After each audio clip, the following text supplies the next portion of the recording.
ఆసక్తితో దేవుని సన్నిధి కూడి వచ్చిన ఎందుకు నా హృదయపూర్వక వందనాలండి. అంత బాగున్నారా? రైట్, కొద్ది నిమిషాలు దేవుని యొక్క మాటలు మనం చెప్పుకుందాం.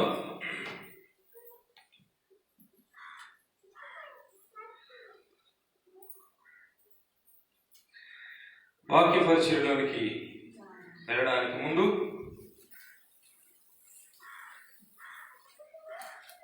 పోయిన వారం నేను ఇక్కడ లేను కనుక పోయిన నెల చివరి ఆదివారం నేను ఇక్కడే ఉన్నాను. పోయిన నెల చివరి ఆదివారం చెప్పుకున్నటువంటి మాటలు ఎవరికైనా జ్ఞాపకం ఉన్నాయా? దావీదు కాలంలో 3 సంవత్సరాలు కరువు వచ్చింది. ఇంకా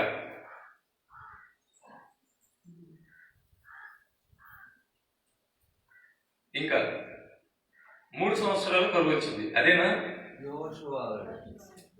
కారణం? ఏంటి? ఎవరు? గిబియోను. చాలా సంతోషకరమైన విషయం. ఎప్పుడో ఒక నెలలో చివరి ఆదివారం అంటే ఈ నెలలో ఇది 3వ ఆదివారం, దాదాపుగా నెల రోజులు అవుతుంది. అయినప్పటికీ దేవుని కృపలో ఒక 20 రోజులు అవుతుంది. అయినప్పటికీ ఆ యొక్క మాటలు జ్ఞాపకం ఉన్నాయి. సంతోషం. ఈరోజు మనం చదువుకున్నటువంటి లేఖన భాగంలో ఒక్క మాటను మనం చదువుకుందాం. ఒకే ఒక మాట, 11వ వచనం. చాలు. నీ సన్నిధిలో నుండి నన్ను త్రోసివేయకము. నీ సన్నిధిలో నుండి నన్ను త్రోసివేయకము. త్రోసివేస్తే ఏమవుతుంది? ఎందుకు దావీదు గారు దేవుడిని ఇంతలా బ్రతిమాలుకుంటూ ఉన్నాడు త్రోసివేయకమని? ఒకవేళ త్రోసివేస్తే ఏమవుతుంది? దేవుడు ఒక మనిషిని ఆయన సన్నిధిలో నుండి త్రోసివేశాడండి, ఏమవుతుంది?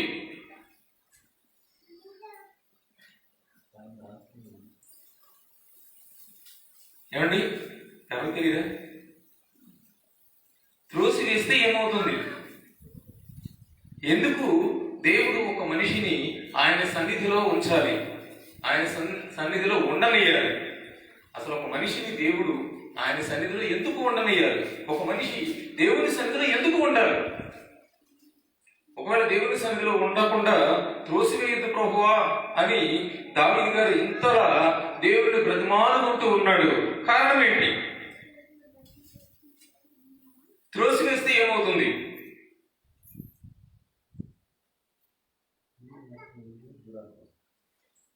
దేవుని ఆత్మ పోయి దురాత్మ వచ్చింది భూలోకంలో. సింపుల్ అండి. పెద్ద పెద్ద మర్మరాలు ఏమి దీనిలో అంటే మర్మాలు అనమాట. సింపుల్. ఒక మనిషిని దేవుడు తన సన్నిధి నుండి త్రోసివేస్తే ఆ మనిషికి పరలోకము ఉండదు. అంతే. ఒక మనిషిని దేవుడు తన సన్నిధి నుండి త్రోసివేస్తే ఆ మనిషికి పరలోకము ఉండదు. పరలోకంలో స్థానం ఉండదు. మనం అనుకుంటాం పరలోకం అంటే అసలు ఏంటి? ఈరోజు పరలోకం అంటే అసలు ఏంటి? దేవుడు ఒక మనిషిని ఆయన సన్నిధిలో ఉండనీయాలన్నా, పరలోకానికి తీసుకుని వెళ్ళాలన్నా, అసలు ఈ పరలోకం అంటే ఏమిటి? పరలోకం అనేది ఎలా ఉంటుంది? ఒక దైవజనుడు ఇలాగే ఆలోచించి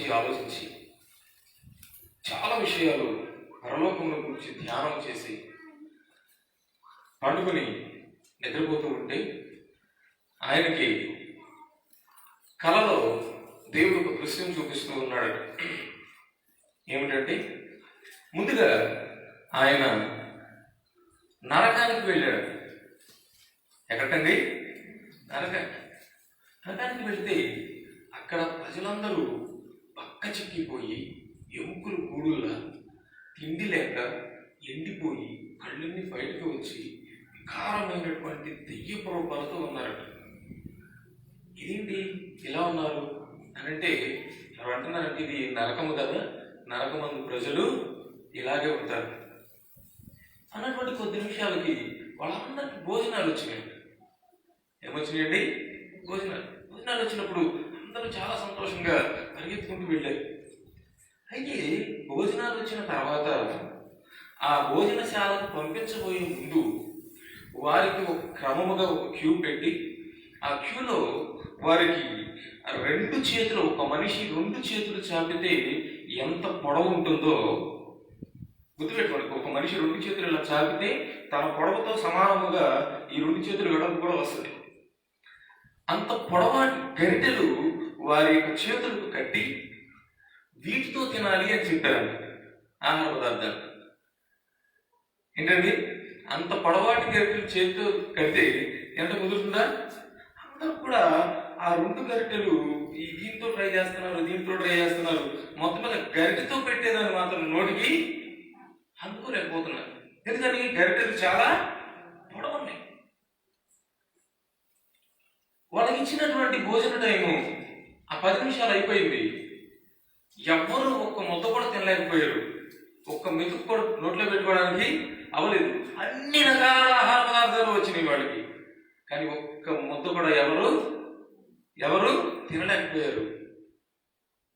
టైం అయిపోయింది. వాళ్ళ యుద్ధ నుండి భోజన పదార్థాలు మొత్తం వెళ్ళిపోయింది. మళ్ళీ వాళ్ళందరూ ఆకలితో అలమటించు వారి స్థానాలకు వెళ్ళిపోయారు. అప్పుడు అనుకున్నాడు, ఇందుకే కావాలి నోటికాడ పెట్టేట్టు పెట్టి తీసేసినట్టు అయిపోయింది. ఇందుకే కావాలి, దీన్ని నరకం అన్నారు. ఇదే కావాలి నరకంలో ఉన్నటువంటి శిక్ష. అంతకంటే శిక్ష ఏమైనా ఉందండి? అంతకంటే శిక్ష మరేం లేదు కదా అనుకున్నాడండి. అందుకే జనాలు ఇలా ఉన్నారు, ఎంత వికారమైనటువంటి స్థితిలోకి తిండి లేక అలమటించిపోతూ ఉన్నారు. ఇలాంటి పరిస్థితి ఏంటి? అయినా ఇది అన్యాయం కదా. ఆహారం పెట్టినప్పుడు తినే అవకాశము ఇవ్వాలి. అవకాశం ఇవ్వనప్పుడు అడ్డుకుండా ఉండాలి. కానీ ఆహారం ఇచ్చి తినే అవకాశం లేకుండా చేయడం అన్యాయమైన విషయం కదా. ఇదేంటి ఇలా చేశారు అని ఈ దైవజనుడు ఆందోళన చెందుతూ ఉన్నటువంటి సమయంలో మరలా దేవుని ఆత్మ ఈయన పరలోకానికి తీసుకుని వెళ్ళిందండి. ఎక్కడికండి? పరలోకానికి తీసుకుని వెళితే అక్కడ జనాలందరూ చాలా పుష్టిగా, దిట్టంగా, ఆరోగ్యంగా, ఆనందంగా, సంతోషంగా, బ్రహ్మాండంగా ఉన్నారు. ఆయన అనుకున్నాడట, పరలోకం కదా, వీరికి ఇచ్చినటువంటి ఆహారము తినేటువంటి అవకాశం ఇక్కడ కలుగు చేస్తున్నారు, అందుకే వీళ్ళు ఎంతో సమృద్ధిగా ఉన్నారు అనుకుంటూ ఉండగానే అక్కడ కూడా ఆహార పదార్థాలు వచ్చినాయి. సేమ్ అక్కడ నరకంలో ఏమైతే వచ్చినాయో అవే సేమ్ ఇక్కడ కూడా అవే ఆహార పదార్థాలు వచ్చినాయి. ఇప్పుడు అందరినీ వెళ్ళమంటారు, అందరూ మామూలు తింటారు అనుకున్నాడు. కానీ సేమ్ ప్రొసీజర్ అన్నమాట. ఇక్కడ కూడా జనాలందరూ లైన్ నిలబెట్టి అంతే పొడవాటి గట్టెలు వాళ్ళ చేతులు కట్టి తినమని పంపిస్తే అక్కడికి ఇక్కడికి ఉన్నటువంటి తేడా ఇంకప్పుడు కనిపించింది. ఏంటంటే పరలోకంలో ఆ గరిటెలతో తీసి ఒకరికొకళ్ళు తినిపించుకుంటారు. ఏమండి?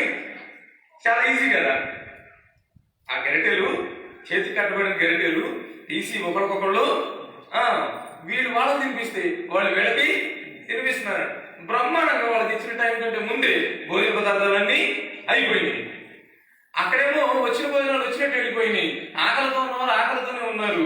ఇక్కడేమో వచ్చిన భోజనాలు ఒట్టి పాత్రలు మాత్రమే వెళ్ళిపోయినాయి. వీరు మాత్రం చాలా బలంగా, సమృద్ధిగా ఉన్నారు. కారణం ఏమిటి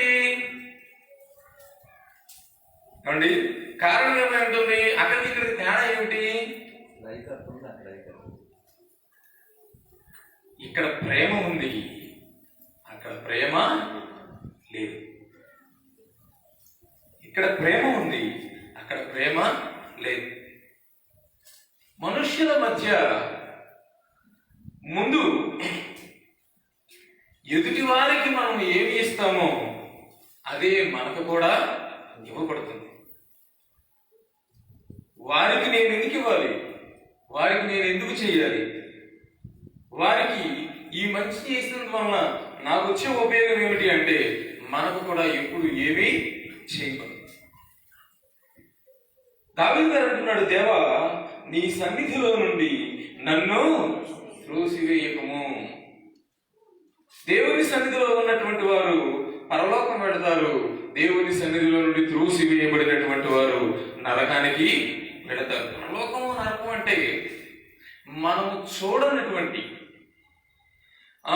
అగ్ని ఆరదు పురుగు చావునటువంటి దానిని తీసి పక్కన పెట్టి బంగారంతో నిర్మితమైనటువంటి ఒక గొప్ప మహాపట్టణం తీసి కొద్దిసేపు మర్చిపోతే, ఎక్కడైతే సహోదరుల మధ్య ప్రేమ ఐక్యతలు కలిగి ఉంటారో అక్కడే పరలోకం ఉంటుంది. ఏ సహోదరుల మధ్య అయితే ఆ ఐక్యత ప్రేమలు కోల్పోతారో అదే నరకప్రాయముగా ఉంటుంది. దేవుని సన్నిధిలో అందుకే దావీదు గారు అంటున్నాడు, ప్రభువా నీ సన్నిధిలో నుండి నన్ను త్రోసివేయి. ఎందుకంటే దేవుని సన్నిధిలో దేవుని బిడ్డలు ఉంటారు. దేవుని సన్నిధిలో దేవుని బిడ్డల మధ్య ఒక గొప్ప ప్రేమాఖ్యతలు ఉంటాయి. అందుకని ఆ దేవుని సన్నిధిలో నుండి త్రోసివేయదు ప్రభువా అని దావీదు గారు దేవుని సన్నిధిలో మనవి చేస్తూ ఉన్నాడు. ఈరోజు ఒక మాట చూసుకుందాం. ఇట్లా దేవుని సన్నిధిలో నుండి ఇలా త్రోసివేయబడడానికి సిద్ధపడినటువంటి ఒక వ్యక్తిని గురించి ఈరోజు మనం నేర్చుకుందాం. చూడండి,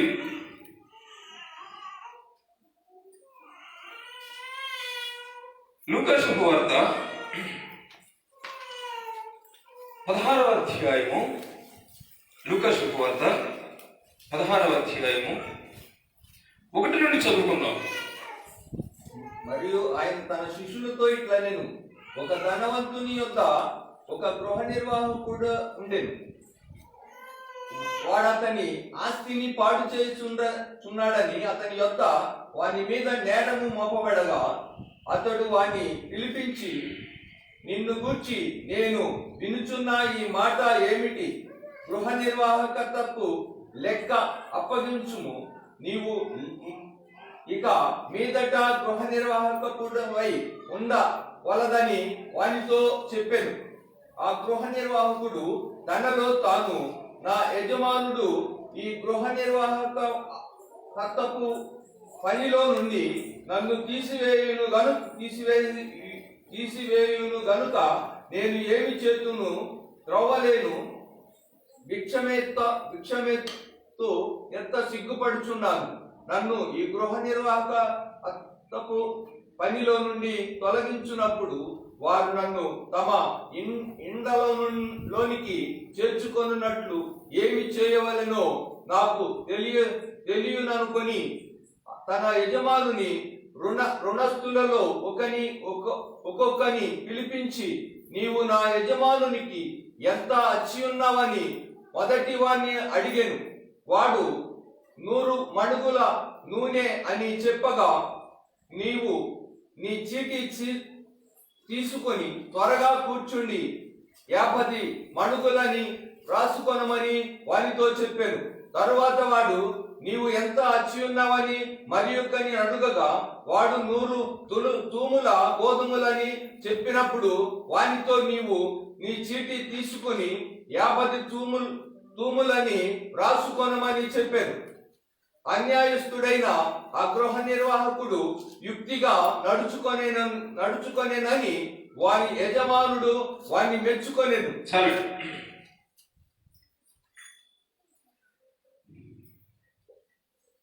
యేసుక్రీస్తు వారు ఒక వ్యక్తిని గురించి మాట్లాడుతూ,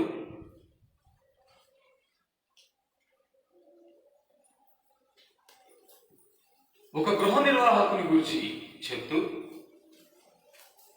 ఒకని ఇంట గృహ నిర్వాహకుడు పనిచేస్తూ ఉన్నాడు.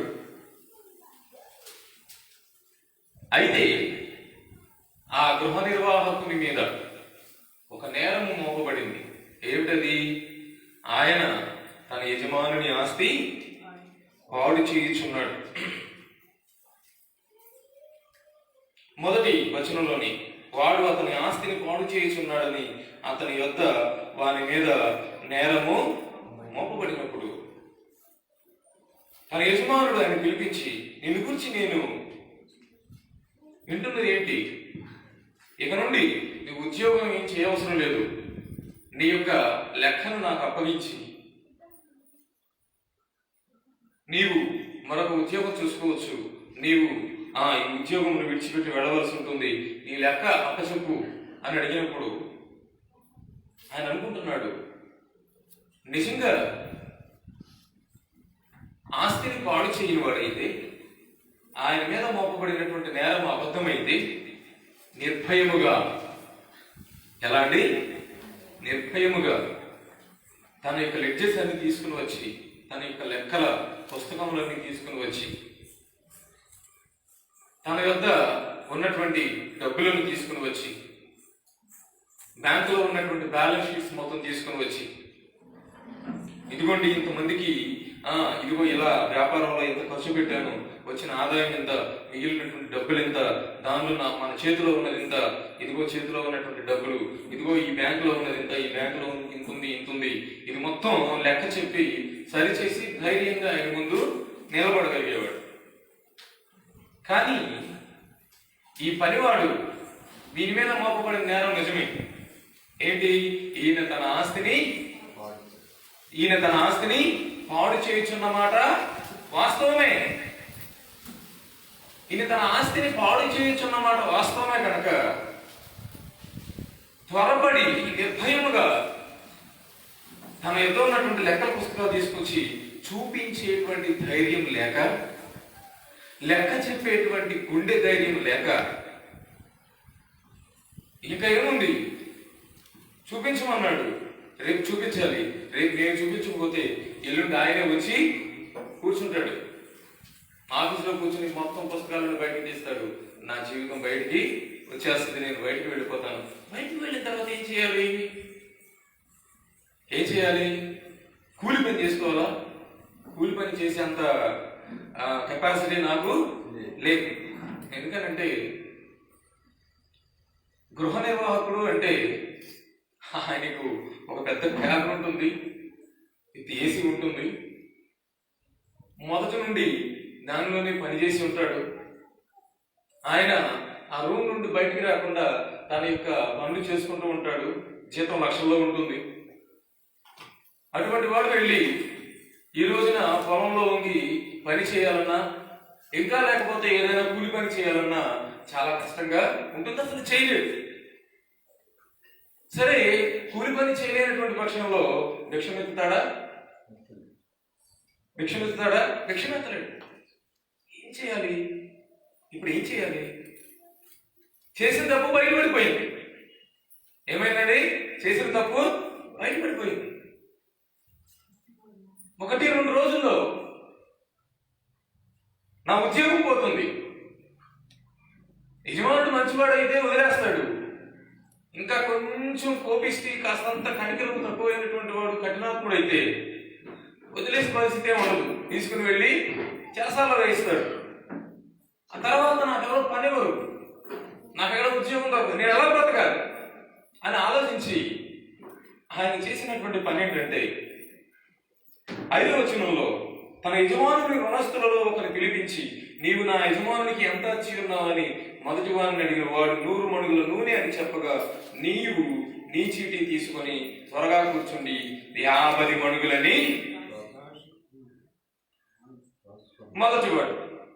తర్వాత వాడు నీవు ఎంత ఇచ్చి ఉన్నావని మరొకరిని అడగగా, వాడు 100 తూముల గోధుమలని చెప్పినప్పుడు వానితో, నీవు నీ చీటీ తీసుకుని 80 తూములని రాసుకోము.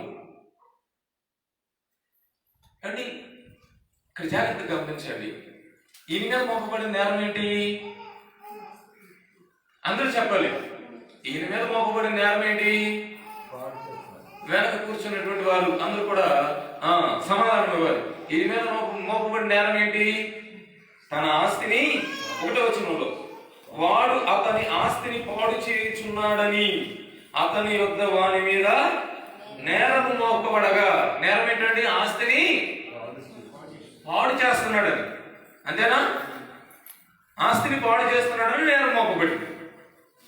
ఆస్తిని పాడు చేస్తున్నాడని నేరం మోపబడినప్పుడు వీడు ఏమి చేయాలి? ఎక్కడెక్కడైతే ఆస్తి పాడైపోతూ ఉందో, ఎక్కడెక్కడైతే తన యజమానుని ధనము వృధా అయిపోతూ ఉందో దానిని కాపాడే ప్రయత్నం చేయాలి. అవునా కాదండి? కానీ ఈయన ఏం చేస్తున్నాడు? తన యజమానుని వద్ద రుణము తీసుకున్నటువంటి వారిలో నుండి ఒకరిని పిలిపించి, నువ్వు ఎంత రుణం తీసుకున్నావయ్యా అంటే వాడు అంటున్నాడు, 100 మణుగుల నూనె అని చెప్పాడు. అని చెప్పినప్పుడు యజమానుని ఆస్తి పాడైపోతుంది కనుక ఆస్తిని పెంచాలి అంటే 100 మణుగుల నూనె తీసుకున్నటువంటి వారికి ఏమని చెప్పాలి? ఇంకొక 50 లేకపోతే 20, 30, 40, 60 కలుపుకో. అప్పుడు యజమానునికి మరింత ఆస్తి వచ్చింది. కానీ ఈయనేం చెప్తున్నాడు? 100 మణుగులు అని చెప్పగానే, అయితే నువ్వు ఒక పని చేయరా, నువ్వు కూర్చుని నీ సీటీ రాసుకుని అది 50 మణుగులని రాసుకో. ఏమని రాయాలి? 50 మణుగులని రాసుకో. రాసి ఆ షీట్ నా దగ్గర తీసుకునిరా, నేను సైన్ చేసి ఆథరైజ్ చేస్తాను.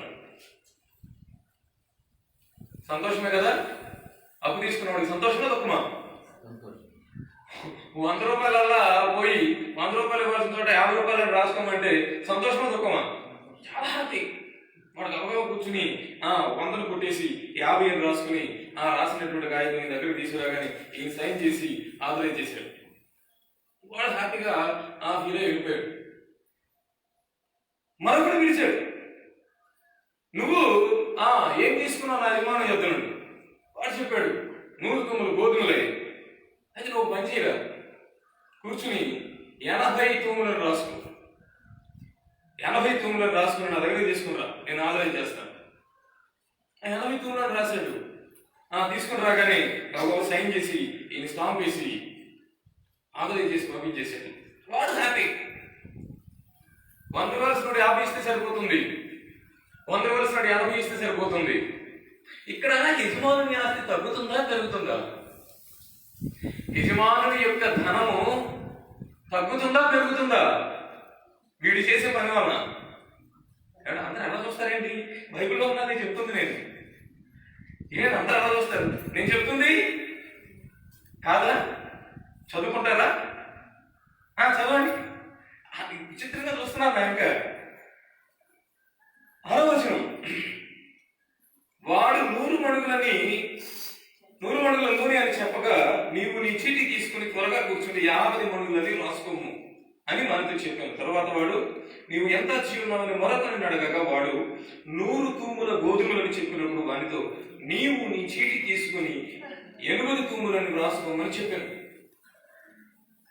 ఇప్పుడు 100 మణుగుల నూనె ఇవ్వవలసినటువంటి వాడిని 50 మణుగులు ఇస్తే సరిపోతుంది అంటే యజమానుని ఆస్తి పాడవుతుందా వృద్ధి చెందుతుందా? యజమానుని డబ్బులు తగ్గుతున్నాయా పెరుగుతున్నాయా? చెప్పండి. తగ్గుతున్నాయి. దీని మీద మోపబడిన నేరం ఏంటి? 1వ వచనంలో వాడు అతని ఆస్తిని పాడు చేయుచున్నాడు. అసలు మోపబడిన నేరమే ఆస్తి పాడు చేస్తున్నాడు. మళ్ళీ వీడు చేసేది ఏంటి? ఇక్కడ మళ్ళీ ఏం చేస్తున్నాడు? మళ్ళీ ఆస్తిని పాడు చేస్తున్నాడు. మన లెక్క ప్రకారం అయితే వీడి మీద మోపబడిన నేరము ఇది ఎలా ఉందంటే అగ్నికి ఆజ్యం పోసినట్టుంది.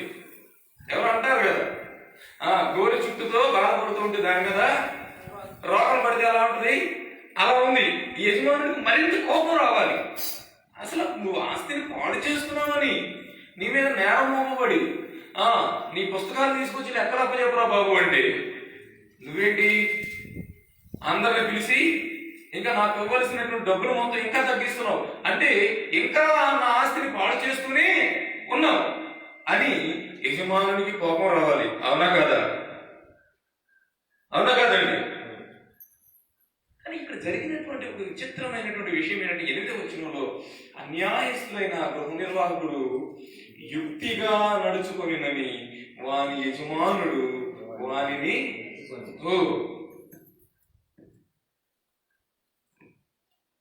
జరగాల్సిందేంటి? యజమానుడు మరింత కోపపడాలి. కానీ జరిగిందేంటి? కోపపడవలసిన చోట ఎందుకు మెచ్చుకున్నాడు యజమానుడు?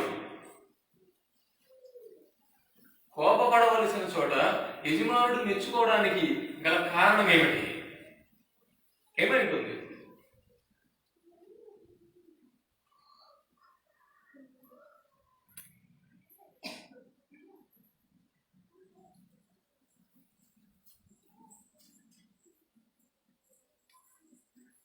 చాలా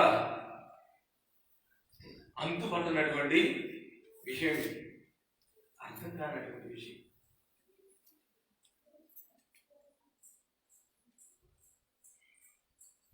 మోపబడిన నేరానికి దాన్ని సరిచేసుకోవాల్సిన దానికి బదులుగా మరింత నష్టం కలుగు చేస్తూ ఉంటే యజమానుడైనటువంటి వాడు మరింత కోపపడవలసిన దాన్ని, అంటే ఇక్కడ జరుగుతున్న పనులన్నీ వ్యతిరేకంగానే ఉన్నాయి.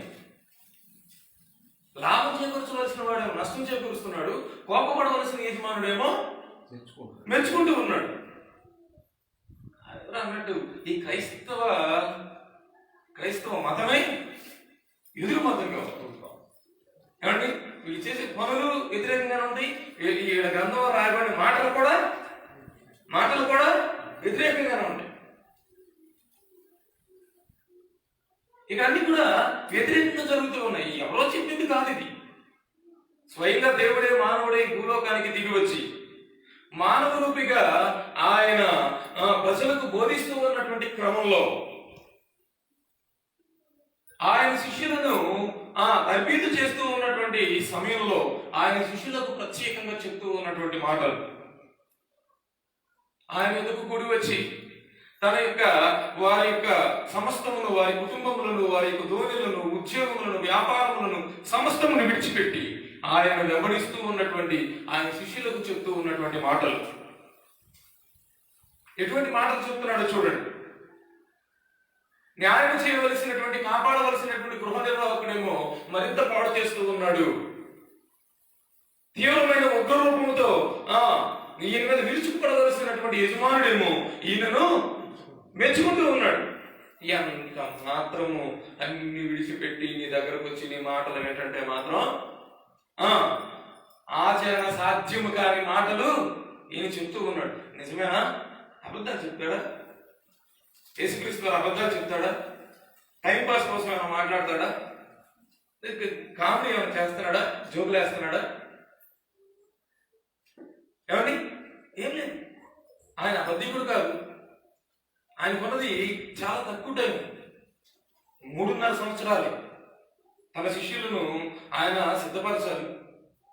ఆ 3.5 సంవత్సరాలు ఆయన సిద్ధపరిచినటువంటి ఆ సిద్ధపాటుతో వారు భూలోకమంతటికి వెళ్ళి భూలోకమును మార్చగలిగినంత ఉన్నతమైనటువంటి శక్తివంతులుగా వారిని తయారు చేయాలి. అంత ఉన్నతమైనటువంటి ఒక గొప్ప ప్రణాళిక కలిగినటువంటి ఆ దేవదేవుడు, మహాదేవుడు మనుష్య రూపంలోకి వచ్చి మనుష్యులకు అసాధ్యమైనటువంటి, మనుష్యుల ఆలోచనలకు అందనటువంటి ఇటువంటి మాటలు చెప్తూ ఉన్నాడు. చేస్తూ ఉన్నటువంటి పనులన్నీ వ్యతిరేకంగా చేస్తూ ఉన్నట్టుగా చెప్తూ ఉన్నాడు. ఎందుకు? అసలు ఏమై ఉంటుంది? ఇది నిజమేనా? నిజమే అన్నటువంటి వాళ్ళు చేతులెత్తండి. నిజమే అయి ఉంటుంది అన్నటువంటి వాడు అంత చేతులెత్తండి. నిజముగా ఇది న్యాయమా?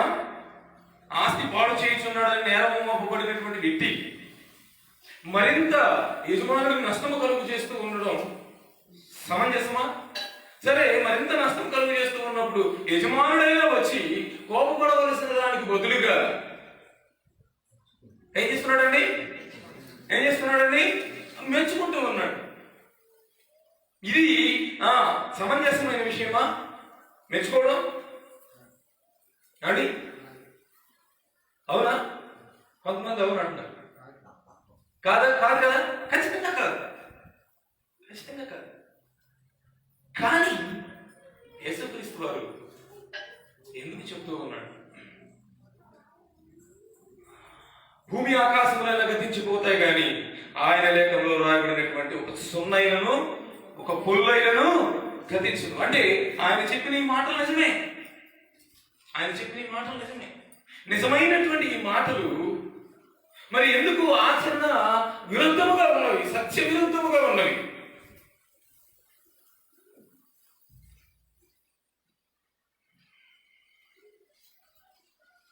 దేవుని సన్నిధిలో ఇక్కడ మనం గమనిస్తే గృహ నిర్వాహకుడు ఆస్తిని పాడు చేయుచున్నాడు అనే మాట నిజమే. అని మనం చెప్పుకున్నాం కదా, ఆస్తిని పాడు చేయుచున్నాడు అనే మాట నిజమే. ఆ మోపబడిన నేరము నిజమే. దొంగకు మొహం నాలుగు అన్నట్టు నేరం మోపబడగానే యథార్థవంతులది తన లెడ్జెస్ మొత్తం తీసుకుని వచ్చి అకౌంట్ ఇచ్చేసి వెళ్ళిపోయేవాడు. ఈయన పొరపాటు చేశాడు, మొత్తం మీద ఆస్తిని కాజేస్తూ ఉన్నాడు. అందుకని ఆలోచిస్తూ ఉన్నాడు ఏం చేయాలని. అంతవరకు క్లియర్గా ఉంది. తర్వాత మనం ఆలోచిస్తే అక్కడ జరిగింది ఏంటంటే 6వ వచనంలో మొదటి భాగంలో తన యజమానుని రుణస్థులలో ఎవరిలో తన యజమానుని రుణస్థులలో తన యజమానుని దగ్గర రుణము తీసుకున్నారు. రుణం అంటే అప్పు తీసుకున్నారు. అప్పు ఎవరు చేస్తారు చెప్పాలండి? అప్పు ఎవరు చేస్తారు? అప్పు చేసేది ఎవరు? ఆస్తిపరుల, ధనవంతుల, కోటీశ్వరుల, భాగ్యవంతుల? అప్పు చేసేది ఎవరు? మోతుబారుల దగ్గరికి వెళ్ళి, ఫైనాన్సర్స్ దగ్గరికి వెళ్ళి అప్పు చేసేది ఎవరు? పేదవారు అనడం కంటే, తన యొక్క ఆదాయం కంటే అవసరాలు ఎక్కువగా కలిగిన వారు, ఇబ్బందులలో ఉన్నవారు అప్పు చేసేది ఎవరండి? ఆర్థిక సంబంధమైన ఇబ్బందులలో ఉన్నటువంటి వారు. ఇటువంటి ఆర్థిక సంబంధమైనటువంటి ఇబ్బందులలో ఉన్నటువంటి వారు దావీదు గారి దగ్గరకు వచ్చినప్పుడు, ఆయన ఒక 450 మంది ఆయన దగ్గరకు వచ్చినప్పుడు ఆయన వారందరినీ చేర్చుకున్నాడు. ఆర్థికపరమైనటువంటి ఇబ్బందులలో ఉండి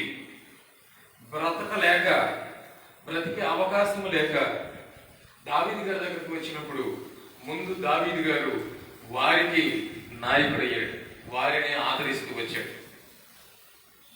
అందుకే దావీదు గారు దేవునికి హృదయానుసారుడయ్యాడు. దేవునికి స్తోత్రాలు, హల్లెలూయా, హల్లెలూయా. అదే ఆర్థికపరమైనటువంటి ఇబ్బందులలో ఉన్నటువంటి వారు ఈ యజమానుల దగ్గరకు వచ్చారు. ఈయన ఫైనాన్సర్, ఈయన దగ్గర డబ్బులు ఉంటాయి, ఈయన డబ్బులు ఇస్తాడని ఈయన దగ్గరకు వచ్చినప్పుడు నిజంగా అంత ఉన్నతమైనటువంటి పెద్ద మొత్తంలో కలిగినటువంటి ఆ సొమ్మును మెయింటైన్ చేయడానికి ఒక మనిషిని పెట్టుకుంటారు. ఆయనే గృహ నిర్వాహకుడు అంటారు. ఆయనని ఏమంటారండి? గృహ నిర్వాహకుడు, అకౌంటెంట్. ఎవరు వచ్చారు, ఎవరికి ఎంత ఇచ్చాము, ఏమేమి తీసుకున్నారు, ఎన్నాళ్ళైంది, వడ్డీ ఎంత రావాలి, ఇవి మొత్తం కూడా లెక్కలు ఉంటాయి. దానికి ఒక లెక్చర్ ఉంటుంది.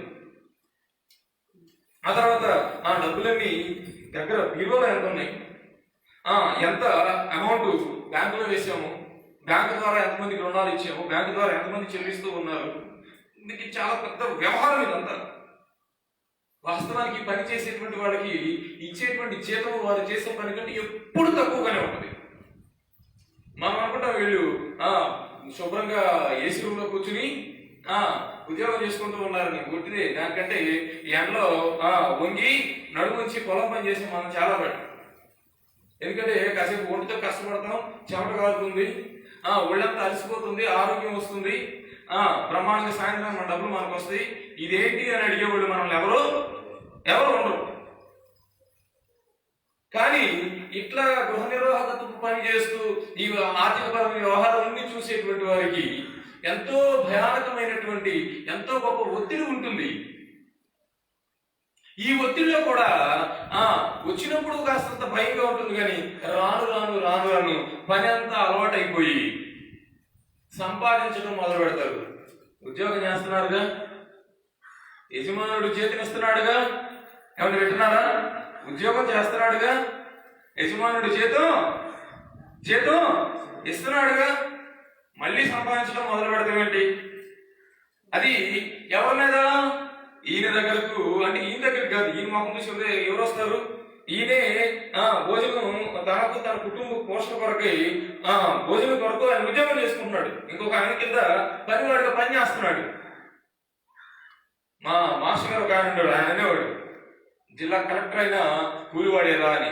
అదేంటి సార్ అంటే, మరి అంతే కదా, కూలికి వెళ్ళినోడికేమో సాయంత్రం డబ్బులు ఇస్తారు, ఆయనకేమో నెలకోసారి ఇస్తారు. మొత్తం మీద అందరూ కూలే చేస్తున్నారు, రోజువారీ కూలే చేస్తున్నారు. అందరూ కూలి వాళ్ళే, పని కోసమే. పని చేసే ప్రతి వాడు కార్మికుడే, ఎంత పెద్దోడైనా కానీ. కాబట్టి మనకు తెలియక రోజు పని చేసే కూలోళ్ళేమో కూలోడు అంటారు, ఉద్యోగస్తులు అంటే ఉద్యోగస్తులు ఏమి దిగారు వాళ్ళ, వాళ్ళు భోజనం కోసమే పని చేస్తున్నారు. వాళ్ళతో పని చేయకపోతే భోజనం ఏమీ లేదు. అలాగే ఈయన కూడా పని చేస్తూ ఉన్నాడు, ఆయన ఉద్యోగం చేసుకుంటూ ఉన్నాడు, ఆయనకి జీతం వస్తూ ఉంది. కానీ మనిషి కొంతకాలమైన తర్వాత అది ఎంత గొప్ప పనైనా అంత తెలిసిపోయేసరికి నూతనమైన మార్గాలు వెతుకుతూ ఉంటాడు మనిషి. ఈయన కూడా కాస్తంత ఎక్కువ సంపాదిద్దాం అనుకున్నాడు. ఏమనుకున్నాడండి? కాస్తంత ఎక్కువ. ఎందుకు అనుకున్నాడు? మనిషి యొక్క స్వభావం ఎలా ఉంటుందండి? మనమంతా కూడా చాలా తక్కువ స్థాయి నుండి, ఇంకా మనకు చెప్పాలంటే బీపీఎల్, బిలో పవర్టీ లైన్ నుండి వచ్చిన వాళ్ళం కనుక ఆయన చెప్తున్నాడు. ఎలా ఉంటుందంటే, ముందుగా మనిషి అనుకుంటాడు, నేను ఒట్టి కాళ్ళతో నడవకుండా చెప్పులు కొనుక్కుంటే చాలా అనుకుంటాడు. చెప్పులు కొనుక్కున్నటువంటి వాడు మళ్ళీ అనుకుంటాడు, నడవలేకపోతున్నాం, ఒక సైకిల్ ఉంటే ఏమండి బాగుండు అనుకుంటాడు. సైకిల్ కొనుక్కున్న తర్వాత మళ్ళీ ఏమైనా వస్తుంది, అందరూ అమ్మయ్య నేను సైకిల్ కొనుక్కున్నాను చాలా అనుకుంటాడా? ఈ సైకిల్ తొక్కలేకపోతున్నాం, చిన్న బండి ఉంటే బాగుంటుంది. సరే, బండి కొనుక్కుని వెళ్ళేటప్పుడు వర్షం పడేటప్పుడు తడిసిపోతున్నాం, బాగా ఎండ ఎక్కువ వేస్తుంది, కొంచెం నడవకుండా ఎండకుండా ఏమండి చిన్న 4 వీలర్ ఉంటే, అంటే చిన్న కారు ఉంటే బాగుంది అనుకుంటాడు. చిన్న కారు ఉండి ఆ కారులో వెళ్తూ ఉంటే దాంట్లో సౌకర్యాలు సరిగ్గా లేక, కూర్చోలేక, నడువు కొంచెం ఆ స్టీరింగ్ సరిగ్గా తిరగక, ఏసీ సరిగ్గా పనిచేయక, అండి ఆ గబ్బుడు ఎత్తు పొలాలు కాదు, ఇంకా కొంచెం మంచి కారు ఉంటే, అంటే చెప్పులు కొనుక్కున్నటువంటి వాడికి కారు ఉన్నా ఏం లేదు లేదన్నమాట. మనిషి యొక్క స్వభావమే అంత తృప్తి లేని జీవితం. అసలు మానవుని జీవితమే అది. ఎంతకాడగా తన దగ్గర ఉన్నటువంటి దానితో తృప్తి పొందక ఏదో నూతనమైనటువంటిది తెలుసుకుంటే ఇంకా సుఖంగా బ్రతకొచ్చు అనుకుంటాడు. ఇంకా కొంచెం ముందుకు వెళ్ళాలనుకుంటాడు. ఒక రకంగా సరైన మార్గంలో ముందుకు వెళ్ళాలనుకోవడం తప్పలేదు, కానీ అలా ముందుకు వెళ్ళాలని తప్పుడు మార్గాలు వెతికితేనే అది సరైన విషయం కాదు. పాపం ఈయనకి ఉద్యోగం అలవాటు అయిపోయింది, ప్రదర్శన అలవాటు అయిపోయింది, అన్ని బ్రహ్మాండంగా మెయింటైన్ చేస్తూ ఉన్నాడు. ఇంకా కొంచెం ఎక్కువ సంపాదించాలని ఆశ కలిగింది. ఎప్పుడైతే ఇది ఎక్కువ సంపాదించాలనే ఆశ కలిగిందో వచ్చేటువంటి వారి మీద, ఎవరి మీద? తన యజమానుల దగ్గర అప్పు తీసుకోవడానికి వచ్చేటువంటి వారి మీద కాస్తంత ఎక్కువ ప్రెషర్ పెట్టడం మొదలు పెట్టాడు. 80 తూములు గోధుమలు ఇచ్చిన వాడికి 100 అని రాస్తున్నాడు. ఎందుకని? ఆ 20 తూములు ఈయన ఎక్కడో రావాలి. ఏమవ్వాలండి? ఆ 20 తూములు ఇంతవరకు పర్లేదు, మరి 50 తీసుకునేవాడి దగ్గర 100 రాయడం ఏంటి? అవునండి, రాశాడు. యజమానుడికి ఏంటి నష్టం? సరే, ఇప్పుడంతా ఎంతో జాగ్రత్తగా ఆలోచిస్తూ దేవుని మాటలు వింటున్నారు కదా. ఇప్పుడు నాకు చెప్పండి, యజమానుడికి ఏంటంటే నష్టం? యజమానుడికి ఏమైనా నష్టం వస్తుందా?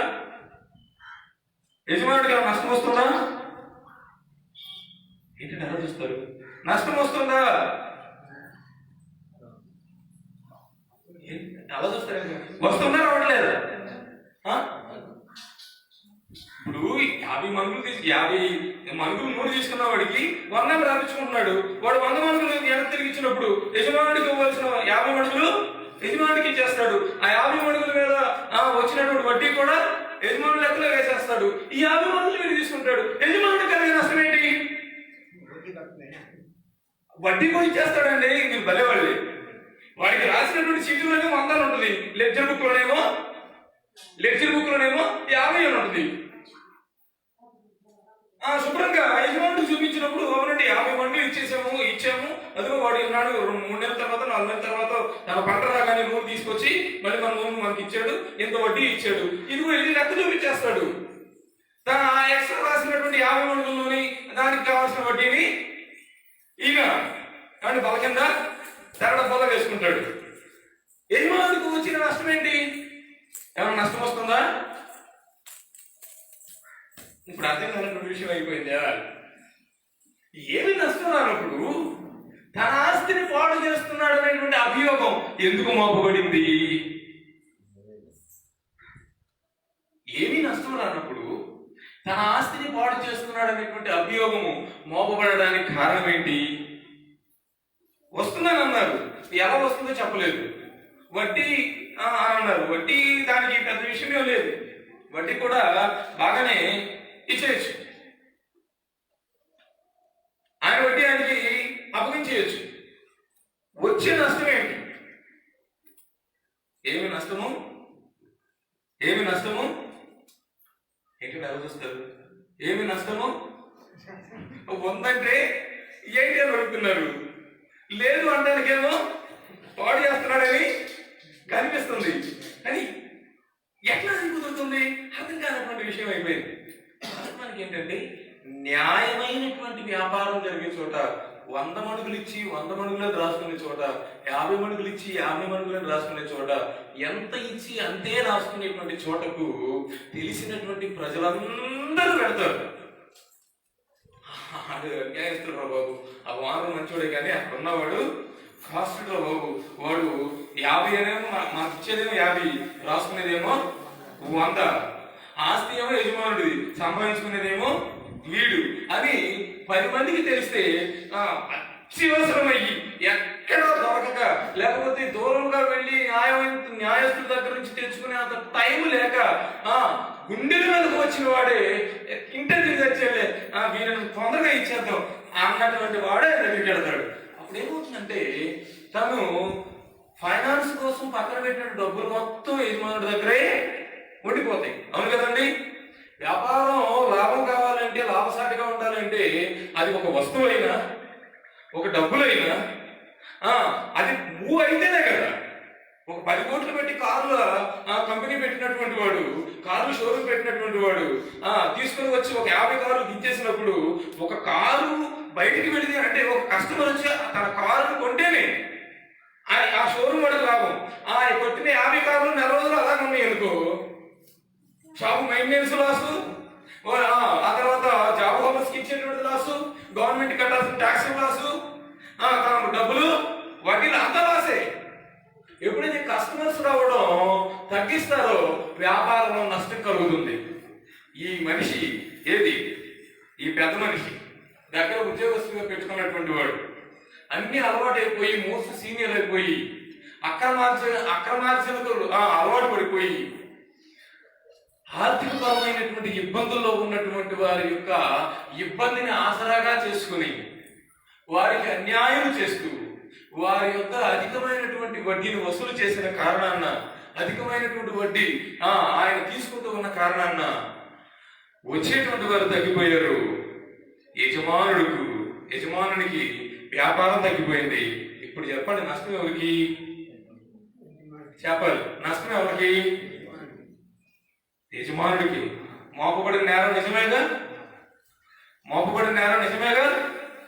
నిజమేనండి? మోపబడిన నేరం నిజమే. లెక్కలు చూపించమన్నప్పుడు ఒట్టి పుస్తకాలు తీసుకెళ్ళి చూపిస్తే కుదరదు. ఆ పుస్తకాల్లో ఎవరెవరైతే తీసుకున్నారో వాళ్ళందరూ కూడా పిలిపిస్తాడు యజమానుడు.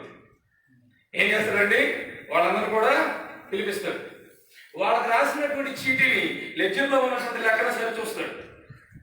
ఖచ్చితంగా తేడా కనిపిస్తుంది అని మనం అనుకుంటాం. 50 మడుగులు ఇచ్చి 100 రాశాడు కనుక అది నాకు లాభమేగా అనుకుంటాడు అని యజమానుడు. అట్లా అనుకోడు. ఎందుకంటే ఖచ్చితంగా 50 ఇచ్చి 100 రాసుకునేటప్పుడు నీ దగ్గరకు ఎవరు తల మీదకు వస్తేనే, నెత్తి మీదకు వస్తేనే, తప్పనిసరి పరిస్థితుల్లో ఎంతో భయంకరంగా అప్పిచ్చువాడు వైద్యుడు. కానీ ఇటువంటి అప్పిచ్చువాడు, ఈ విధమైన అప్పిచ్చువాడు చెప్పండి ఏమైపోతాడు? రాక్షసుడు అయిపోతాడు, దుర్మార్గుడు అయిపోతాడు.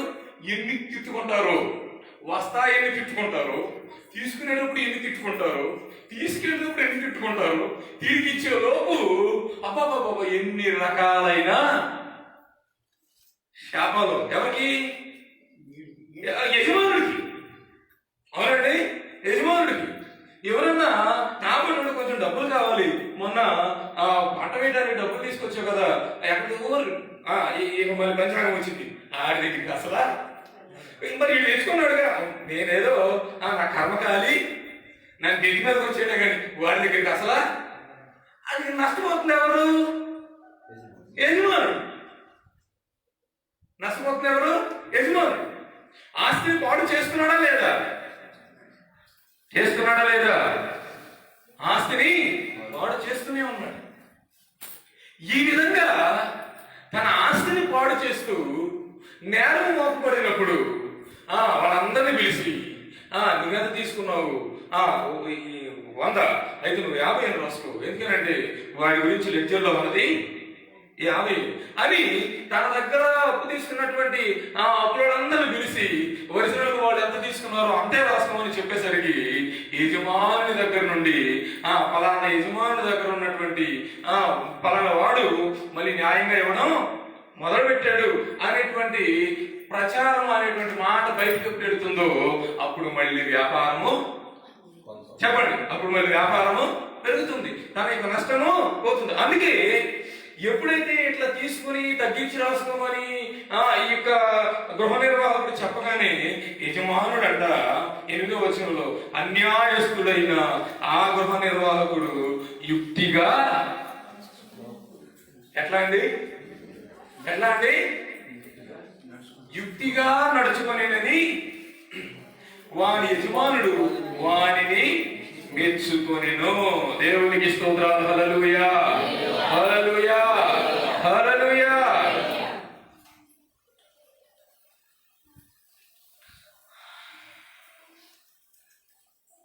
త్రోసివేయబడటానికి, నెట్టివేయబడటానికి, తీసివేయబడటానికి, పంపించి వేయబడటానికి, తన గృహంలో స్థానం లేకుండా చేయబడటానికి, తన జీవితము పాడైపోవడానికి, తన జీవితంలో ఆయన ఊహించనంత నష్టము ఆయన ఎదుర్కొనడానికి సమయము దగ్గర పడినప్పుడు ఆ గృహ నిర్వాహకుడు యుక్తిగా నడుచుకున్నాడు. ఏం చేశాడు అంటే అప్పటి వరకు తన ద్వారా తన యజమానుని యొక్క సొమ్మును వడ్డీకి తీసుకున్నటువంటి తన తోటి వారి ఎడల కాఠిన్యమైన మనస్సును తీసివేసుకొని మంచి మనస్సుతో ఆయన ప్రవర్తించుచూ వచ్చాడు. దేవునికి స్తోత్రాలు. హల్లెలూయా, హల్లెలూయా. మంచి మనస్సుతో ప్రవర్తిస్తూ వచ్చాడు. తనకు నష్టము కలిగినా పర్లేదు, తనకు రావలసినటువంటి చూడండి ఉద్యోగస్తుల్లో ఇట్లా ఎక్సెస్ గా వచ్చేటువంటి డబ్బులు వదులుకోవడం అనేది ఎంతో కష్టమైన విషయం. ఉద్యోగాలు చేసేటువంటి వాళ్ళకి కొంచెం బాగా అర్థమైంది. ఇట్లా ఎక్స్ట్రాగా వచ్చేటువంటి డబ్బులు వదులుకోవడం అది ఎంత కష్టమో అటు పెట్టి ఇటు పెట్టి అక్కడ రాసి ఇక్కడ రాసి ఏదో రాసి తగ్గమని చేసి అది చేసి ఇది చేసి ఎన్ని కంప్యూటర్లు ఉన్నా, ఎన్ని క్యాల్కులేటర్లు ఉన్నా, ఎన్ని లెక్చర్లు ఉన్నా, ఎంతమంది ఉన్నా సరే ఏదో ఒకటి చేసి మేనేజ్ చేయడానికి ట్రై చేస్తారు. కానీ ఇట్లా వచ్చేటువంటి వాటిని వదులుకోవడానికి మాత్రం ఇష్టపడరు. కానీ మరొక ఆలోచన ఆలోచించకుండా, మరొక ఆలోచన లేకుండా ఈ యొక్క గృహ నిర్వాహకుడు అప్పటి వరకు అన్యాయంగా ప్రవర్తించిన తన ద్వారా ఎవరైతే తన యజమానుడి యొక్క సొమ్మును తీసుకున్నారో వారి పట్ల న్యాయముగా ప్రవర్తిస్తూ వచ్చాడు. దేవునికి స్తోత్రాలు. హల్లెలూయా, హల్లెలూయా, హల్లెలూయా. తన పట్ల న్యాయముగా ప్రవర్తిస్తూ వచ్చాడు. ఎప్పుడైతే ఈ యొక్క గృహ నిర్వాహకుడు న్యాయముగా ప్రవర్తిస్తూ వచ్చాడో, ఎప్పుడైతే తన యొక్క ప్రవర్తన తన యజమానునికి న్యాయం అనిపించిందో, యుక్తిగా నడుచుకున్నాడు అనుకున్నాడో, తీసివేయవలసినటువంటి యజమానుడు కనీసం లెక్క కూడా అడగకుండా, ఏమనుకున్నాండి, వచ్చి లెక్క చెప్పమన్నటువంటి ఈయన లెక్క కూడా అడగకుండా, నా గృహ నిర్వాహకుడు నా దగ్గర పనిచేసేటువంటి వాడు చాలా మంచివాడు అని మెచ్చుకుంటూ ఉన్నాడట.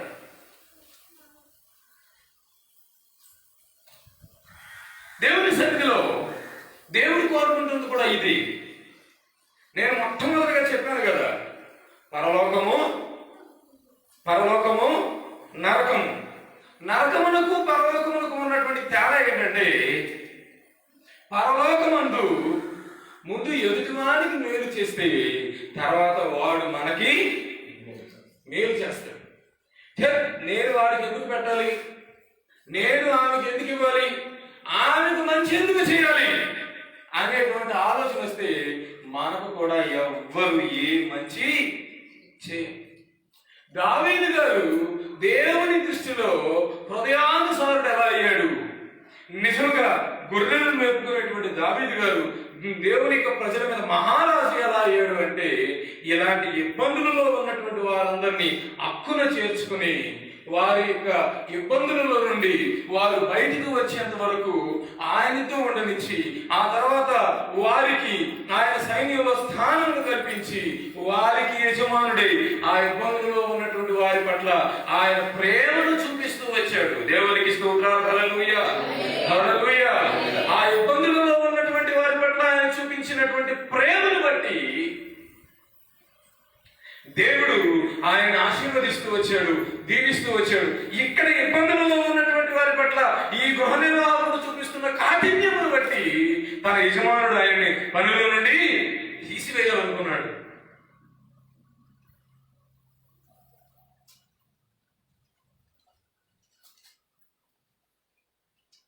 కానీ దావీదు గారు ఎందుకు అంటున్నాడు, దేవా నీ సన్నిధిలో నుండి నన్ను త్రోసివేయకము అని ఎందుకు చెప్తున్నాడంటే, తన యొక్క జీవితపు తొలిటి దినాలలో ఏ ఇబ్బందులలో ఉన్నటువంటి వారిని చేరదీసినందువలన దేవుని యొక్క ఆశీర్వాదమునకు, దేవుని యొక్క దీవెనకు, దేవుని యొక్క ప్రేమకు, దేవుని యొక్క వాత్సల్యమునకు, దేవుని యొక్క కృపకు పాత్రుడయ్యాడో, కారకుడయ్యాడో, ఏ ఇబ్బందులలో ఉన్నటువంటి వారిని ఆదరించిన కారణాన దేవుడు ఆయన్ని దీవిస్తూ వచ్చాడో, ఏ ఇబ్బందులలో ఉన్నటువంటి వారిని ఆయన ప్రేమిస్తూ ఉన్నందువలన దేవుడు ఆయన ఆశీర్వదిస్తూ వచ్చాడో, దేవుడు ఆయన కాపాడుతూ వచ్చాడో, అదే ఇబ్బందులలో, అదే ఆర్థికపరమైనటువంటి ఇబ్బందులలో, అదే ఆర్థికంగా కొంచెం ఉండి లేక, అదే విధముగా ఆర్థికంగాను, మానసికంగాను, కుటుంబ పరంగాను, సామాజిక పరంగాను, ఆధ్యాత్మిక విషయాలు, అన్ని విషయాల్లో కాస్తంత వెనకబడి ఈయన క్రింద ఉద్యోగం చేసేటువంటి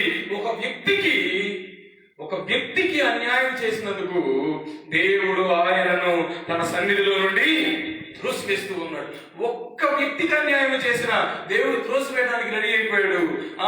450 మంది 500 మందిని హక్కును చేర్చుకుని వారందరికీ ప్రేమను చూపించి వారందరూ బ్రతకడానికి, తిరిగి వారి జీవితాలు కంటిన్యూ చేయడానికి, పునరుద్ధరించడానికి కారణమైనందుకు ఆశీర్వదించాడు. ఒక్క వ్యక్తికి అన్యాయం చేసినందుకు దేవుడు ఆయనను త్రోసివేస్తూ వచ్చాడు.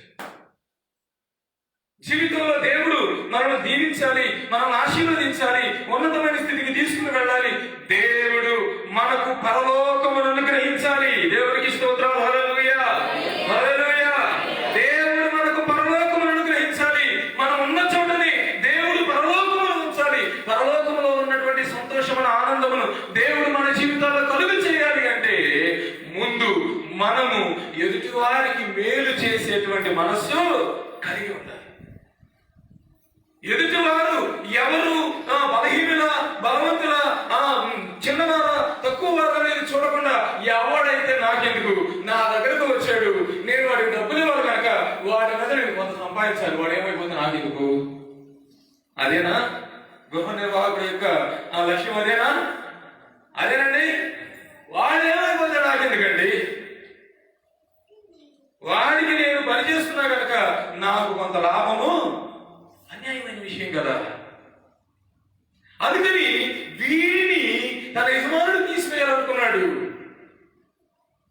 దావీదు గారు ఊరియా భార్యను తన భార్యగా చేసుకున్నందుకు, ఆ ఊరియాను ఆయన చంపించి వేసినందుకు దేవుడు ఆయనను తన సన్నిధిలో నుండి త్రోసివేయాలనుకున్నాడు.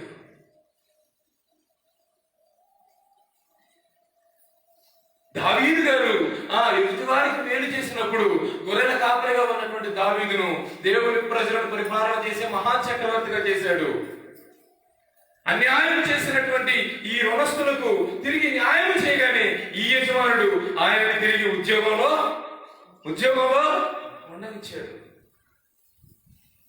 మనం అనుకుంటాం, మనం చేసేది ఎవరికి, చెప్పండి, మనం చేసేది ఎవరికి? నిజమేనా? మనం చేసేది ఎవరికి తెలీదా? తెలీదా? ఒక ఆర్థిక పరమైన విషయాల గురించి చెప్పట్ల. మన అనుదిన జీవితంలో మనం లేచిన దగ్గర నుండి మనం మాట్లాడేటువంటి మాటలు, ప్రవర్తించేటువంటి ప్రవర్తన విధానము, వ్యవహారము, జీవన శైలి, ప్రవర్తన, మన యాటిట్యూడ్, అహంకారం, యుగో, వీటన్నిటి వలన ఎదుటి వ్యక్తికి నష్టము కలిగింది అంటే దేవుడు నిన్ను త్రోసివేస్తున్నాడని అర్థం. జాగ్రత్తగా మనం తెలుసుకోవాల్సిన విషయం ఏంటంటే, వీటన్నిటి వలన ఎదుటి వ్యక్తికి ఎవరికైనా సరే, ఒకరికైనా, ఇద్దరికైనా, 10 మందికైనా నష్టము కలిగితే దేవుడు నిన్ను త్రోసివేస్తాడు.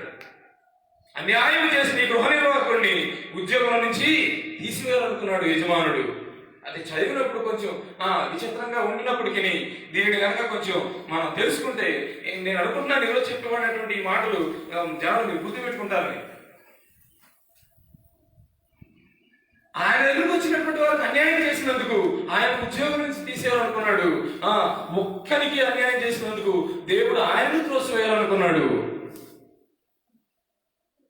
మన జీవితాల్లో మనం పరలోకంలో ఉన్నామా, నరకంలో ఉన్నామా? పరలోకంలో ఉన్నామా, నరకంలో ఉన్నామా? మనం ఏం చేస్తూ ఉన్నాం? ఒక చిన్న మాట చెప్పి ముగించేస్తానే. ఇంతకుముందు చెప్పాను, కొంతమంది గుర్తుంటుంది, ఒక్క నిమిషంలో చెప్పేస్తాను. ఒక గురువు గారి దగ్గర దాదాపు కొన్ని 100 మంది శిష్యులు ఉన్నారు ఆశ్రమం. అందరూ కూడా శిష్యురకం చేస్తున్నారు, బాగుంది, బ్రహ్మాండంగా ఉంది. అయితే ఆయన ఎప్పుడు కొన్ని సంవత్సరాల నుండి ఆర్థిక పరమైన విషయాలు మొత్తం ఒక్కడికే చెప్తాడంట, ఒక్కడికే అర్థిస్తాడు. వాడు చేసేది ఏమి లేదు. గురువుగారేమో వచ్చిన డబ్బులన్నీ వాడికి ఇస్తాడు, వాడేమో ఖర్చు పెట్టి మిగిలిన ఎంత అని గురువు గారికి చెప్తా ఉంటాడు. తగ్గిన కోపం వచ్చిందా రాదా? ఎవరికి కూడా ఒక్కడికే ఇస్తే కోపం వచ్చిందా రాదా? వీడు గురువుకి బంధువు అయి ఉంటాడు, ఎంక్వైరీ చేస్తే బంధువు కాదు. మరి ఎందుకు? ఇంకా ఏమైనా కారణం ఉందా? ఏ కారణం కనపడదు. అయినా వీడికి ఎందుకు ఇస్తాడు? అసలు ఏం జరుగుతుంది? వీడికి తప్ప ఎవరికి ఇవ్వకూడదా? వీడికంటే ఎక్కువ చదువుకున్న వాళ్ళు, ఎక్కువ తెలివి కలిగిన వాళ్ళు, ఎక్కువ జ్ఞానం కలిగిన వాళ్ళు, మాటకారులు, ఇంకా ఎక్కువ మెయింటెనెన్స్ చేయగలిగి చాలా మంది ఉన్నాం కదా. ఎవరికి ఇవ్వకుండా వీడికి ఎందుకు ఇస్తున్నారు అని గుడికి ఎట్లుంటుందంటే ఇది ఏమంటే ఇంత పెద్ద కొండ పెట్టి, అన్నం కొండ ఇంత పెద్ద కొండ పెట్టి సిమ్ములో పెట్టామనుకోండి, పొయ్య వెంటనే వచ్చిద్దా? ఉడికిద్దాడు కదా, ఏ రకంగా ఉడికిద్ది. మొత్తం మీద ఉడుకుంటా గురుగారి దగ్గరికి వెళ్ళనే వెళ్ళింది. ఆయన అనుకున్నాడంట, మొత్తం మీద దీనికి సమాధానం చెప్పాలనుకుని తన దగ్గర ఉన్నటువంటి శిష్యులు అందరూ లెక్క చొప్పుకున్నారు. అరటికాయలు తెప్పించి సాయంత్రం వాళ్ళని కూర్చోబెట్టి అందరికి ఒక్కొక్కడికి ఒక్కొక్క కాయ ఇచ్చి, ఎవరైనా ఇప్పుడు మీ అందరికి ఒక్కొక్క కాయ ఇచ్చాను కదా, ఎవ్వరూ చూడకుండా, ఏం చేయకుండా, ఎవ్వరూ చూడకుండా మీకు ఇవ్వబడినటువంటి అరటికాయని మీరు తిన్నారు, ఎవ్వరూ చూడకూడదు అంటే ఓ సింతేనా అనుకుని ఒకడేమో ఆశ్రమంలో మూలకెళ్ళి తిన్నాడంట, ఇంకోటి తప్పుడు కొనుక్కుని తిన్నాడంట, ఇంకోటి నేలలో కూర్చు తిన్నాడంట, ఇంకోటి త్వరలోకి వెళ్ళి తిన్నాడంట. మొత్తం మీద ఎవరు బాధ వాళ్ళు పడ్డారండి. ఎవరు బాధలు పడ్డారు, మొత్తం మీద అందరూ తినేశారు. ఈ వాటర్ నిలబడాడు ఎవడో ఈ ఫైనాన్షియల్ గా ఆర్థికపరమైన వ్యవహారాలను చూస్తూ ఉంటాడుగా, ఎప్పుడు ఏ గురువు గారు ఎవరికైతే డబ్బులు ఇస్తా ఉంటారో వాడు మాత్రం తినలేకపోయాడంట. వాడి వల్ల కాదని చివరికి తీసుకుని వచ్చి, అయ్యగారు నన్ను క్షమించాలి, మన్నించాలి, మీరు ఎవరు చూడకుండా తినమన్నారు, అది నా వల్ల కావట్లేదు అంటే, బాబు అందరూ తినేశారా? తినేసాను గురువు గారు. అట్లా తిన్నారు, నాకు ఎంత తిన్నారు నాకు అనవసరం, తిన్నారు కదా, ఎవరు చూడకుండా తిన్నారు కదా. చూడకుండా తిన్నామండి. ఈ చూడండి ఎంత తెలివి తక్కువడు, ఈడు చూడండి ఎంత తెలివి తక్కువడు. ఈడి వల్ల కాలేదంట, మీ అందరికి ఉన్నటువంటి తెలివి వీడికి లేదు. మీరంతా తెలివి గల వాళ్ళే, వీడంత తెలివి తక్కువడు కాబట్టి వీడికి నేను ఆర్థిక పరంగా లావాదేవీలన్నీ ఇస్తాను అని చెప్తే ఇంకా అర్థం కాదండి జనాలు. అంతే కదండి, తెలివి తక్కువడైతే ఇవ్వడం ఏంటండి, అండి తెలివి తక్కువడైతే ఇవ్వడం ఏంటి అని ప్రశ్నార్థకంగా చూస్తుంటే అప్పుడు అడిగి, బాబా ఎందుకు తెలియకపోయి కారణం ఏంటి, వీళ్ళందరికీ ఉన్నటువంటి తెలివి నీకు లేదా? కారణం ఏంటంటే ముందుగానండి ఎక్కడికి వెళ్ళినా నన్ను ఒక ఆయన చెప్తున్నాడు, ఎక్కడికి వెళ్ళినా నన్ను ఒక ఆయన, ఎవరురా? దేవుడు అండి. ఎవరు? ఈ అవగాహన లేదు. మేము చాలా తెలివిగలవాళ్ళం, చాలా జ్ఞానవంతులం, మేధావులం, పనివాళ్ళం, మాటకారులం, మా పెదవులు మావి, మా నోళ్ళు మావి, మా నాలుగులతోనేమో చెప్పండి, మా నాలుగులతోనేమో ఎంత దీర్ఘ సాధిస్తారంటే వీళ్ళు, మా నాలుగులతోనేమో సాధించదము అని కత్తిపోటు వంటి మాటలు పలికి ఎదుటి వారి హృదయములను బాకులతో పొడిచి గాయపరిచేటువంటి వీళ్ళందరికీ లేనటువంటి తెలివి ఏంటంటే, దేవుడు నిన్ను చూస్తున్నాడు. ఎదుటి వారికి అన్యాయం చేస్తే, ఒక్కడికి అన్యాయం చేస్తే దేవుడు దావీదును త్రోసివేశాడు. గృహ నిర్వాహకుడు అన్యాయంగా ప్రవర్తించి బలహీనమైనటువంటి వారి యొక్క బలహీనతను ఆసరాగా చేసుకుని వారి మీద అధిక భారం మోపినందుకు, వారి పట్ల అన్యాయంగా ప్రవర్తించేందుకు గృహ నిర్వాహకుడిని తీసివేయాలనుకున్నాడు. కానీ దావీదు గారిని దేవుడు తిరిగి స్వీకరించాడు. ఈ గృహ నిర్వాహకుడిని తన యజమానులు స్వీకరించాడు. కారణం ఏంటంటే వారి యొక్క అన్యాయములు వారు తెలుసుకుని వాటిని వారు సరి చేసుకున్నందుకు. ఈ రోజు నీ మాటలు వింటున్నటువంటి నీవు, నీ మాటల ద్వారా, నీ ప్రవర్తన ద్వారా, నీ వ్యవహార శైలి వలన, నీ యొక్క అధిష్ఠుడు వలన, నీ యొక్క యుగం వలన ఎవరైనా గాయపరచబడుతూ ఉంటే ఆర్థిక పరమైన నష్టం కలగనవసరం లేదు, అన్యాయం కలగనవసరం లేదు. ఎదుటి వారి మనస్సు నీ మాటల ద్వారా బాధపడింది అంటే ఖచ్చితంగా దేవుడు నిన్ను తన సన్నిధిలో నుండి త్రోసివేస్తాడు. నీవు నరకంలో ఉన్నావు. ఎక్కడున్నావు? అన్నీ ఉంటాయి కళ్ళ ముందు, కానీ నువ్వు తెలియవు. పంచపక్ష ప్రమాణాలు ఉంటాయి, కానీ నువ్వు ఎండిపోయి సాగు తర్వాత వచ్చి మట్టి కొట్టుకుపోయినటువంటి ముఖంతో ఉంటావు. దెయ్యపు రూపం వచ్చేస్తుంది. అన్నీ ఉంటాయి, కానీ నువ్వు తెలియవు. ఎందుకని? ఎదుటి వారికి మేలుకు బదులుగా మేలు చేయకపోయినా పర్లేదు, కానీ కీడు చేయకుండా ఉంటే చాలు. కానీ నీకు తెలిసి కీడు చేసి ఎదుటివారు బాధపడుతుంటే సంతోషపడేటువంటి దిక్కుమాలిన హృదయం కలిగి ఉంటావు. అన్యాయస్తులైనటువంటి గృహ నిర్వాహకుడు వలె, అన్యాయస్తులైనటువంటి దావీదు గారి వలె దేవుడు నిన్ను తన సన్నిధిలో నుండి త్రోసివేస్తే, మనుష్యులు త్రోసివేస్తే దేవుడు ఆదరిస్తాడు. దేవుడే త్రోసివేస్తే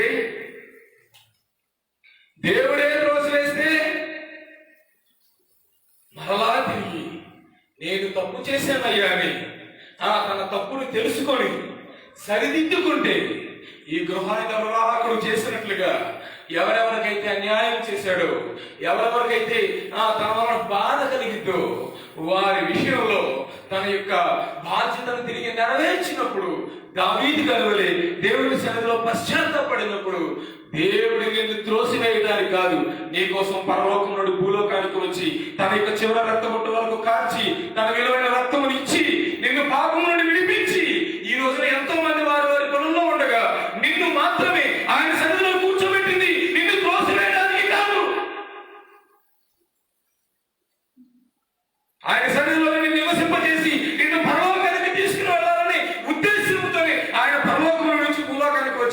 కానీ ఆ లెక్కలో నిన్ను కూర్చొని పెడితే, ఆ లెక్కలో నిన్ను చేరిస్తే మరలా నీవు ఆయన చేత త్రోసివేయబడేటువంటి దౌర్భాగ్యమైనటువంటి స్థితిలో ఉంటే దేవుడు మరొకసారి ఈ రోజు నిన్ను హెచ్చరిస్తూ ఉన్నాడు. నీ ద్వారా ఎవరికైనా బాధ కలిగింది, ఇబ్బంది కలిగింది, నీ నోటి మాటల వలన, నీ పనుల వలన, నీ చేష్టల వలన, నీ వ్యవహార శైలి వలన, నీ జీవితంలో నీవు చేసేటువంటి వ్యవహారాల వలన నష్టం కలుగుతుంది, బాధ కలుగుతుంది అంటే దేవుడు మరొకసారి నిన్ను హెచ్చరిస్తూ ఉన్నాడు. నేను త్రోసివేయడానికి నీవు సిద్ధముగా ఉన్నావు.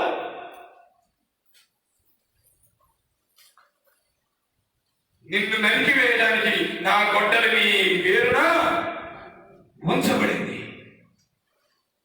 నీ యొక్క అతిక్రమములు సరిదిద్దుకొని, నీ పాపములు దిద్దుకొని, ఇప్పటి నుంచైనా ఎదుటి వారికి మేలు చేసేటువంటి మంచి మనస్సు కలిగి ఉంటే దేవుడు నిన్ను తన సన్నిధిలో నుండి త్రోసివేయకుండా ఆయన యొక్క క్షమాపణ నీకు కలుగు చేసి దావీదు గారిని ఆదరించినట్లుగా ఈ గృహ నిర్వాహకుడిని తిరిగి పనిలోనికి తీసుకున్నట్లుగా దేవుని ప్రేమలోనికి నేను తీసుకుంటాడు.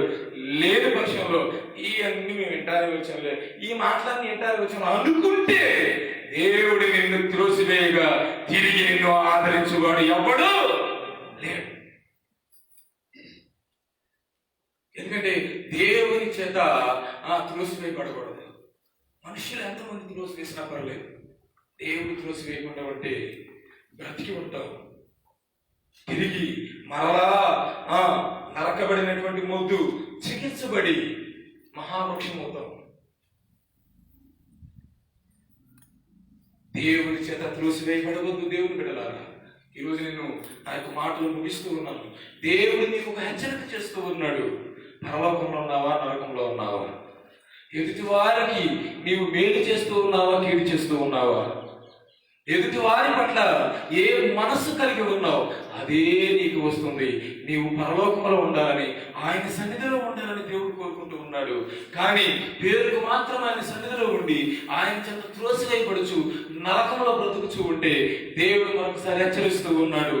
ఆయన చేత ఆదరించబడి నీ తప్పును నీవు తెలుసుకొని, దావీదు వలె అన్యాయస్తులను గృహ నిర్వాహకుల వలె నీ తప్పును నీవు తెలుసుకొని మరలా ఆయన కృపకు పాత్రులమై ఆయన సన్నిధిలో నివసించుచు ఆయన యొక్క ప్రేమాభిమానములకు, ఆయన యొక్క ప్రేమకు, ఆదరణకు, కృపకు, శాంతికి, సమాధానములకు పాత్రులమై మన జీవితాన్ని సరి చేసుకుంటూ మనం ఆయన రాజ్యాన్ని సిద్ధపరచుకుంటూ ఆయన చేత ప్రేమించబడుచు మన ఆధ్యాత్మిక జీవితంలో ముందు కొనసాగించడం. దేవుడి కొద్ది మాటలు మనందరినీ కూడా దీవించను గాక. ఆమేన్. ప్రార్థన చేసుకుందాం. మోకరించండి.